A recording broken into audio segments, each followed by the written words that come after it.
পয়লা মে এই যে মে দিবস আমরা পালন করি, কিন্তু এই মে দিবসের কিন্তু একটি রয়েছে রক্তাক্ত ইতিহাস। দর্শক, আপনারা যা জানলে অবাক হয়ে যাবেন, কারণ এই যে 8 ঘন্টা দাবি, সেই 8 ঘন্টা দাবি আমরা যে কাজ করি, কিন্তু এর পূর্বে কিন্তু এই 8 ঘন্টা ছিল না শ্রমিকদের কাজের সময়। এটা ছিল 16 থেকে 15 বা 20 ঘন্টাও কিন্তু এই এক সময় ছিল।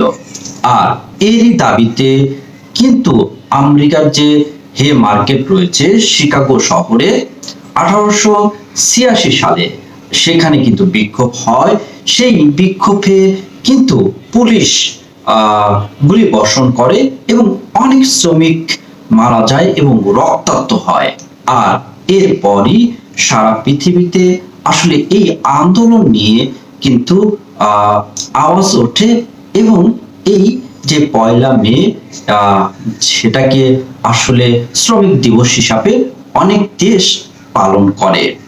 আর এভাবেই কিন্তু এই যে 8 ঘন্টা আমাদের কার্যক্রম বা 8 ঘন্টার যে সময় অফিস শ্রমিকদের, সেটা কিন্তু চলে এসেছে। কিন্তু সত্যি একটি কথা যেটা শুনলে আসলে আপনিও অবাক হয়ে যাবেন, এই যে আমেরিকার শিকাগো শহর যেখানে আন্দোলন গড়ে উঠেছিল 8 ঘন্টা কাজের জন্য, আর সেখানে কিন্তু পালন করা হয় না এই পয়লা মে শ্রমিক দিবস হিসাবে।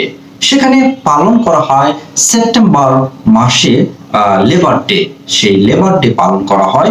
কিন্তু এই পয়লা মে দিবস সেখানে এই আমেরিকায় বা ইউনাইটেড স্টেটে আসলে কোথাও পালন করা হয় না।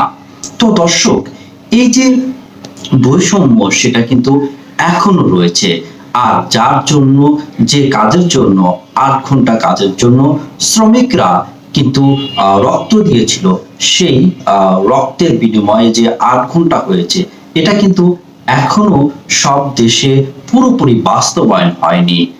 বাংলাদেশেও আসলে এই যে 1972 সাল থেকে এই দিবসটি সরকারি ছুটি হিসাবে ঘোষণা করা হয় পয়লা মে। বাংলাদেশে বিভিন্নভাবে বিভিন্ন সংগঠন কিন্তু এই পয়লা মে পালন করে, কিন্তু বাংলাদেশের দিকেও তাকালে দেখা যাবে আসলে এই যে শ্রমিকদের 8 ঘন্টা কাজের সাথে বাস্তবতার কোনো মিল নেই। আর বাংলাদেশ সারা পৃথিবী একই অবস্থা, যার জন্য রক্ত দিল আর যার জন্য মানুষ একটি দিন ছুটি পেয়েছে, কিন্তু দেখবেন অনেকে ছুটি নেই এবং অনেক শ্রমিকই জানে না মে দিবস কি। এটাই বাস্তবতা। আপনি আগামী বছর যখন এই মে দিবসে আবার ছুটি পালন করবেন, কিন্তু আপনি জানবেন আসলে এই মে দিবসের একটি রক্তাক্ত গল্প রয়েছে। এটা একটি শ্রমিকদের আন্দোলন, এটা একটি শ্রমিকদের ত্যাগ এবং এটা একটি শ্রমিকদের জীবন দেওয়ার যে গল্প, সেটাই। তো দর্শক, আমরা আশা করব এই যে শ্রমিকরা জীবন দিয়েছিল যে কাজের জন্য, যে 8 ঘন্টা কাজের জন্য, সেই 8 ঘন্টা কাজ সারা পৃথিবী মেনে নিক শ্রমিকদের দাবি, এবং এখনো বাস্তবায়ন যেখানে যেখানে হয়নি, তাদের যে কাজ বা তাদের যে 8 ঘন্টা দাবি সেটা বাস্তবায়ন হোক। সবাইকে ধন্যবাদ, থাকবেন উজ্জ্বলের সাথেই। আল্লাহ হাফেজ।